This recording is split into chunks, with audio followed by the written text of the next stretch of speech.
ప్రభునామమున కూడి వచ్చిన సహోదరులకును సహోదరునికి ఉదయకాల సమయన మనకందరికి ప్రభువును తండ్రి అయిన దేవునికి ప్రియకుమారుడైన యేసుక్రీస్తు దివ్యమైన పరిశుద్ధమైన నామం ద్వారా శుభాభివందనములను తెలియపరుస్తున్నాను.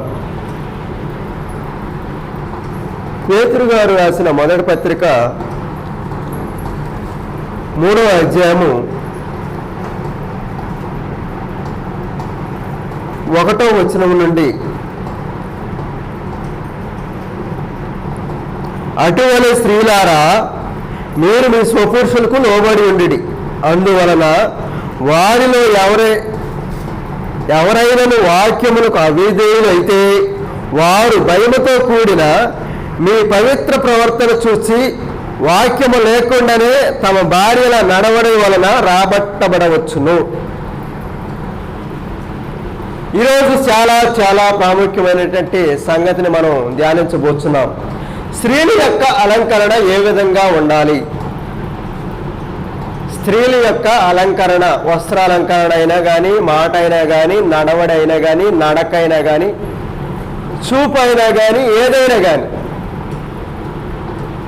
పేతురు గారు ఆయన అదే అంటున్నాడు, స్త్రీలారా మీరు మీ స్వపురుషులకు లోబడి ఉండండి. స్త్రీలు తమ యొక్క సొంత భర్తలైనటువంటి పురుషులకు లోబడి ఉండాలి. ఏ విధంగా లోబడి ఉండాలి? వారి యొక్క మాట ద్వారా, వారి యొక్క ప్రవర్తన ద్వారా, వారి యొక్క అలంకరణ ద్వారా, వారి యొక్క వస్త్ర అలంకరణ ద్వారా, వారు అల్లుకునేటువంటి జడల అలంకరణ ద్వారా, వారు ధరించేటటువంటి నగల ద్వారా, వారు యొక్క భర్తను పిలిచేటటువంటి విధానం ద్వారా మిమ్మల్ని మీరు అలంకరించుకోరండి అని పేతురు గారు చెప్తున్నాడు. చాలా చాలా గొప్ప విషయం ఈ విషయం.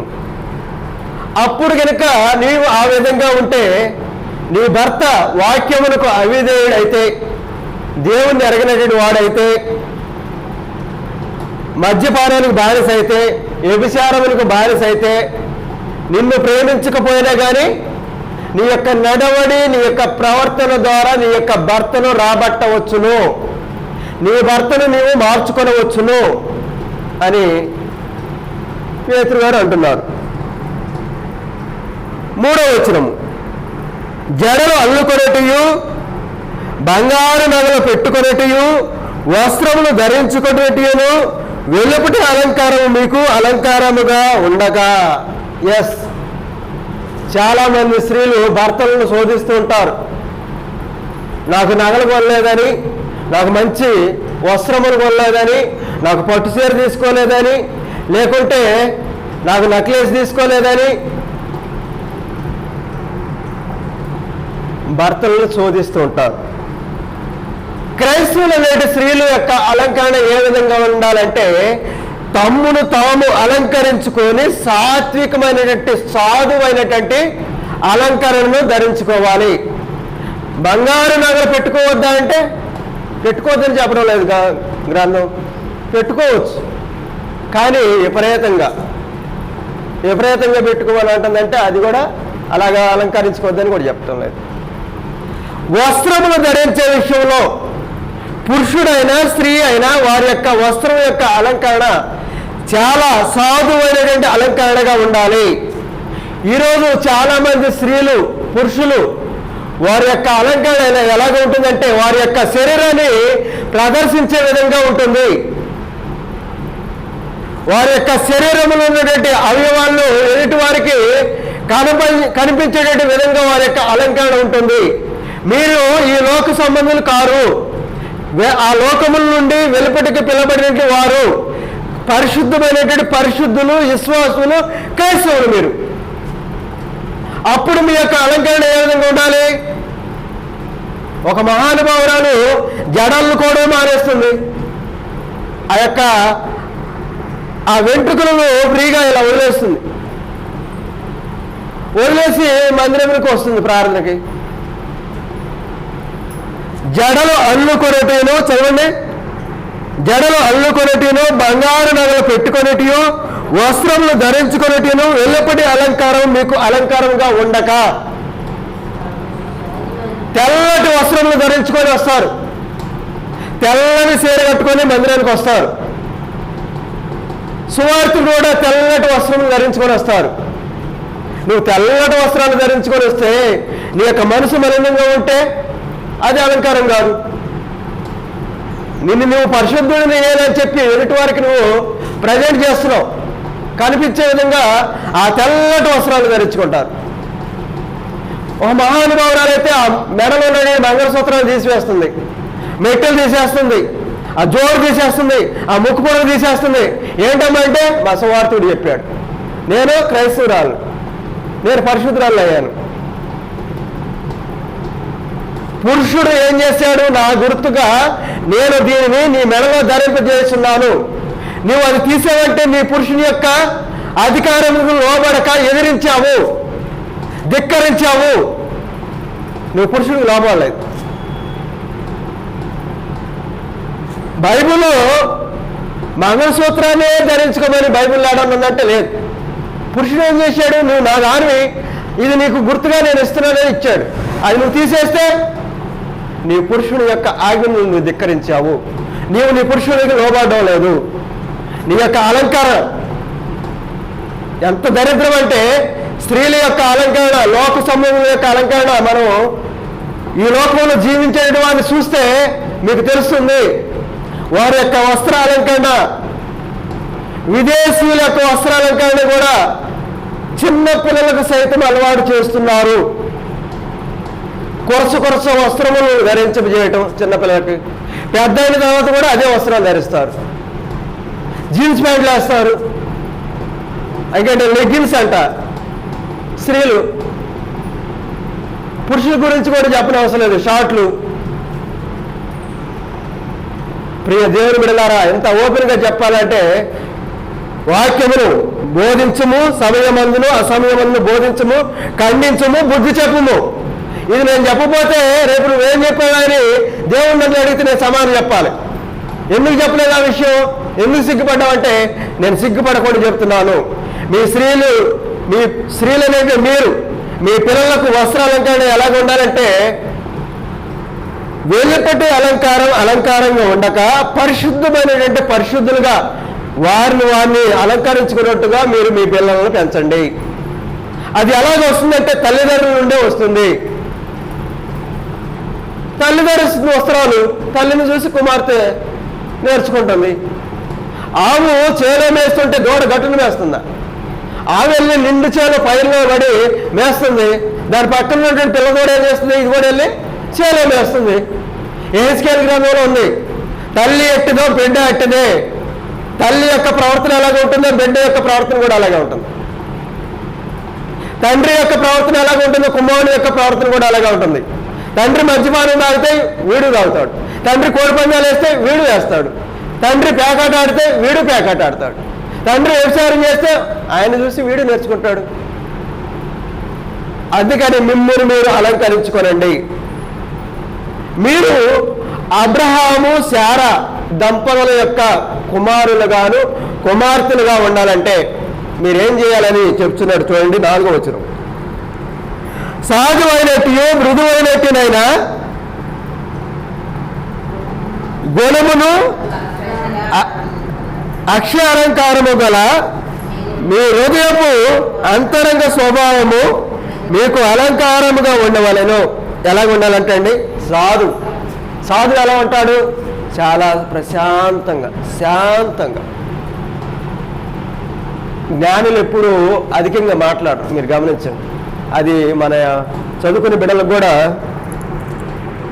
ఆ యొక్క మాటలు టీచర్స్ చెప్తారు.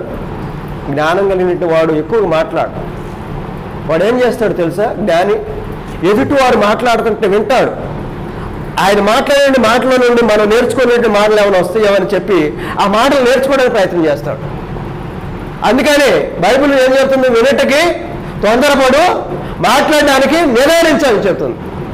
కాబట్టి సాధువైనటువంటి అలంకారం, హృదయపు అలంకారమును అక్షయ అలంకారం గల మీ హృదయపు అంతరంగ స్వభావమును మీకు అలంకారంగా ఉండాలి. మీ హృదయాన్ని ధరించుకోవాలి. మీ యొక్క మాట ఎలా ఉండాలంటే ఉప్పు వేసినట్టు ఉండాలి. మీరు వెలుగు సంబంధులు, చీకటి సంబంధులు కాదు. చీకటి సంబంధులు లోక సంబంధులు, వెలుగు సంబంధులు దేవుని సంబంధులు.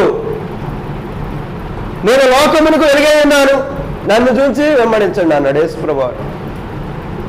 దీపాన్ని వెలిగించి, కిరసనాయిల బుడ్డి మీకు తెలుసా? నాకు తెలుసు, మీకు తెలుసో లేదు. ఆ కిరసనాయిల బుడ్డిని వెలిగించినప్పుడు వెలుతురు వస్తుంది. దాన్ని మంచం కింద పెడితే అది మొత్తం కనపడదు. నువ్వు వెలిగావు, నీవు పాటలు పాడటంలో వెలిగావు, వాక్యం చెప్పడంలో వెలిగావు, పరిశుద్ధతలో వెలిగావు. నువ్వేం చేయాలి? ఇంకా నలుగురు వెలిగించాలి, నలుగురు మార్చాలి. నువ్వు వెలిగింపబడి ఇతరులను కూడా వెలిగింపజేయాలి. కాబట్టి ప్రియ దేవుని బిడ్డలారా, మీ అలంకారం ఎప్పుడైనా కానీ తెల్లటి వస్త్రాలే ధరించడం వల్ల నువ్వు పరిశుద్ధుడు కాదు. జీన్స్ ప్యాంట్ వేసి ఒక సొక్క వేసుకొని, ఇదేంటి మీ పాస్టర్ గారా? అదేంటమ్మా జీన్స్ ప్యాంట్ వేసుకొని సొక్క వేసుకొని వచ్చాడు, తెల్లటి ప్యాంటు తెల్లటి సొక్క వేసి రాలేదమ్మా, ఈయన పాస్టర్ గారు ఎలాగంటారు? దావీదు యొక్క హృదయాన్ని చూశాడు దేవుడు. వాళ్ళ అన్నదమ్ములు బాగా హైటు బలశాలు, వాళ్ళందరూ చూశాడు. సమయాలు ఇశ్రాయేలు రాజు కాబోయేవాడు, బలవంతుడాను, యుద్ధానికి వీరుడు, గట్టిగా హైటు గీటు బాగా పర్సనాలిటీ ఉంటాడేమో అని చెప్పి సమయాలు ఈయన తల మీద కొమ్ము తైలం పోయినా ఈయన అంటే ఎందుకు సమయాలు తొందరపడతావు? నువ్వు వారి యొక్క శరీర దారుఢ్యాన్ని, బలాన్ని, ఆకారాన్ని చూస్తున్నావు, ఎత్తును చూస్తున్నావు, కానీ నేను నా మనిషి యొక్క హృదయాన్ని చూస్తాను అంటాడు. ఇంకెవరైనా ఉన్నారా విషయం అంటే చివరి వాడు కడపటి వాడు ఒకడు ఉన్నాడు, వాడు గొర్రెలు కాయడానికి వెళ్ళాడు అన్నాడు, వాడిని వాడు పిలిపించు అన్నాడు. ఉందామా అంటే ఉండు, ఆయన పిలిపించని అన్నాడు యెహోవా దేవుడు సమూయేలుకు.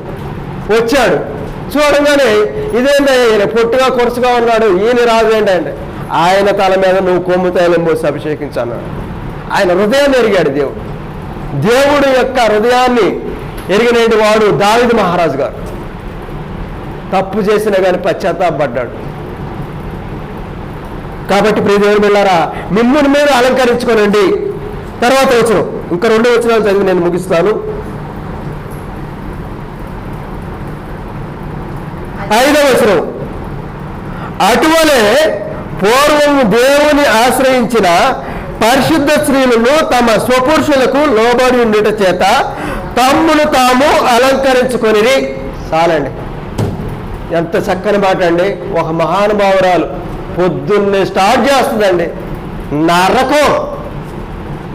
ఆ తల్లి నోట్లో భర్త కూడా మాట్లాడడం, అత్త మాట్లాడదో, మామ మాట్లాడడం, భర్త మాట్లాడడం, ఏదైనా అంటే చీటికి మాటికి గొడవ.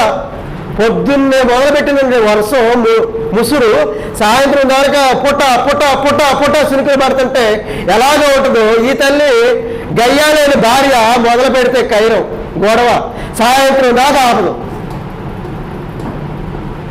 స్త్రీల యొక్క అలంకరణ ఎలాగుండాలి? శారా ఏం చేసిందో తెలుసా? తన భర్త అయినట్టు అబ్రాహం గారిని, నా యజమానుడా,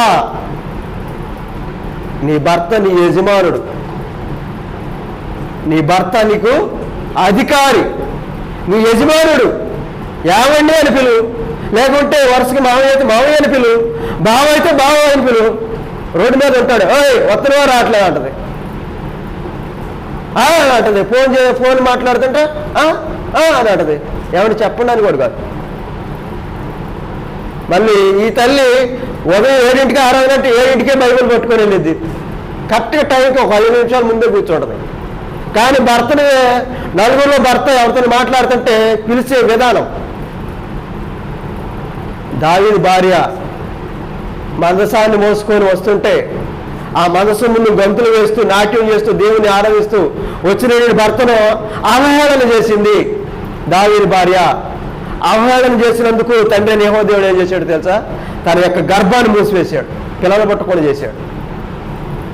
కాబట్టి నీ భర్త నీకు దేవుడు ఉన్నాడు, దేవుడి తర్వాత నీ భర్త యజమానుడు. శారా పిలిచింది, నా యజమానుడండి. శారా కూడా ఏం చేసింది తెలుసా? నాకు పిల్లలు కలగలేమో అని చెప్పి తన దాసుని తన భర్త దగ్గర పంపింది. ఎంత రెస్పెక్ట్ ఇచ్చిందండి. నా భర్తకి వారసత్వ పిల్లలు ఉండరేమో, నాకు పట్టడం లేదని చెప్పి. అయితే తండ్రి అని దేవుడు అన్నాడు. ఏమన్నాడు? వాడు కాదు నీ వారసుడు, ఆకాశ నక్షత్రం లెక్క పెట్టన్నాడు, ఇసుక రేణువులు లెక్క పెట్టగలుగుతావు అన్నాడు. నేను లెక్క పెట్టలేను, అంతకన్నా విస్తారంగా నీ సంతానం రాబోతుంది. నీవు కట్టుకున్న నీ భార్య నుండే వస్తుందంటే చాటుగా భర్త యెహోవాతో మాట్లాడుతున్న చాటుగా ఉండి ఇని నవ్వుకుంటుంది. శారా నవ్వుకుంటుంది. వృద్ధాప్యంలో నవ్వును కలుగజేశాడు. ఇస్సాకు అనే పదమునకు నవ్వు కలుగజేయుట.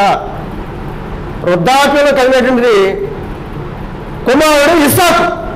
వృద్ధాప్యంలో వారికి దేవుడు కుమారుడిని కలుగజేశాడు. కాబట్టి ఇప్పుడు ఏం వెళ్ళారా, చివరి వచనం ఏమో వచనం, అబ్రహాము ఆ ప్రకారము శారా అబ్రహామును యజమానుడని పిలుచు అతనికి లోబడి ఉండెను. మీరును యోగ్యముగా నడుచుకొనుచు ఏ భయమును బెదరక ఉన్న ఎడల ఆమెకు పిల్లలగుదురు. శారాకి మీరు పిల్లలు అవ్వాలంటే ఏం చేయాలి? మీ భర్తకు లోబడాలి. శారాకి నువ్వు కుమార్తె అవ్వాలంటే ఏం చేయాలి? నీ భర్తను గౌరవించాలి. శారాకి నువ్వు కుమార్తె అవ్వాలంటే ఏం చేయాలి? నీ భర్తను యజమానుడు అని పిలవాలి. శారాకి నువ్వు అబ్రహాము శారాకి దంపతులకు నువ్వు కుమార్తెగా ఉండాలంటే ఏం చేయాలి? నీ భర్తను నువ్వు లోబడి నీ భర్తను సన్మానించాలి. నీ భర్త అడిగితే ఏదైనా తీసి ఇచ్చేదానిగా ఉండాలి. నలుగురిలో నీ భర్త యొక్క పరువును తీసేదానిగా ఉండకూడదు. నలుగురిలో నీ భర్తకు నువ్వు గౌరవాన్ని పెంచాలి. నీ వస్త్రాలంకరణ ఎలాగా ఉంటుందో దయచేసి మన భారతదేశ సంప్రదాయం ఏంటి? మన భారతదేశ స్త్రీలని చాలా ప్రపంచ దేశాల స్త్రీలు గౌరవిస్తారు. దరిద్రం ఏంటంటే ఆ దరిద్రాన్ని వీళ్ళు అలవాటు చేసుకుంటున్నారు. ఈ యొక్క మంచి విధానాన్ని వాళ్ళు నేర్చుకోవడానికి ప్రయత్నం చేస్తున్నారు.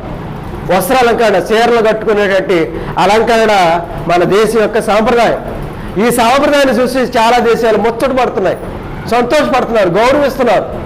భారతీయ స్త్రీలు కానీ భారతీయ సాంప్రదాయ అలవాట్లను కానీ ఏ దేశమైనా గౌరవిస్తుంది. కానీ నువ్వు బైబిల్లో ఎరిగినటువంటి వారివి, బైబిల్లో ఉన్నటువంటి వాక్యాలను తెలుసు, ఆరాధన రావడం తెలుసు, దేవుని మహిమపరచడం తెలుసు, కానీ నీ యొక్క వస్త్రాలంకరణ బాగడం లేదు, నీ మాట బాగోవడం లేదు, నీ యొక్క నగలు పెట్టుకోమని బైబిల్ చెప్తుంది. భర్త కొనేలేనప్పుడు ఆయన పీడించినందుకు ఉన్నదానిలో సరిపెట్టుకో. జడలు అల్లుకునేటప్పుడు కానీ బంగారు నగలు పెట్టుకునేటప్పుడు కానీ ఇంకేముంది? జడలు అల్లుకొనటయును, బంగారు నగలు పెట్టుకునేటను, వస్త్రములు ధరించుకునేటం. ఈ మూడండి. జడలు కూడా చాలామంది ఆ హెయిర్ని కట్ చేసి మగ పురుషుల్లాగా క్రాప్, కొంతమంది అయితే ఎవరైనా కూడా కట్ చేస్తారు. మహానుభావురాలు ఉన్నారు, ఎవరైనా ఎలా పడుతుందని ఇది కట్ చేసి అది ఫ్యాషన్ అంట. కాబట్టి వినడానికి మీకు సిగ్గుగా ఉండొచ్చు, భయంగా ఉండొచ్చు, కానీ ఉన్నది ఉన్నట్టు చెప్పటమే దేవుని యొక్క గ్రంథము. అలా చెప్పకపోతే అతను సువార్థికుడే కాదు. ఇట్టి అవకాశం తండ్రి అయిన దేవునికి మీ అందరికీ కూడా శుభాభివందనములు.